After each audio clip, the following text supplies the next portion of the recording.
Mga sundalong nakapatay sa mga rebelde sa Negros Occidental, pinapurihan ni Vice President Sara Duterte. Mga magulang, inalerto ng pangalawang Pangulo. Detalye ng balitang yan mula kay Rajuman Joyce Adra.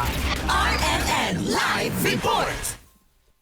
Pinapurihan ni Vice President Sara Duterte ang 79th Infantry Battalion ng Philippine Army sa pangunguna ni Lieutenant Colonel Eric Alfonso. Kasunod ito ng matagumpay na operasyon ng naturang grupo sa Toboso, Negros Occidental na ikinasawi ng 19 na mga rebelde. Ayon kay VP Sara, ang naturang tagumpay ng 79th Infantry Battalion ay pagpapakita lamang ng kanilang dedikasyon na mapanatili ang kapayapaan, seguridad at rule of law sa bansa.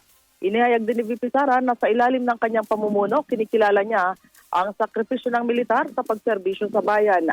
Kaugnay nito, nanawagan din ang pangalawang Pangulo sa mga magulang at guardians na manatiling ang mapagpatyag at tutukan ang mga aktibidad ng kanilang mga anak. Ito ay para maprotektahan ang mga kabataan laban sa mapanganib na impluwensya at karahasan ng extremist groups. Kasama ko sa DZXL Manila, Rajuman Joyce Collantes Adra, Tatak, RMN. RNN Network News!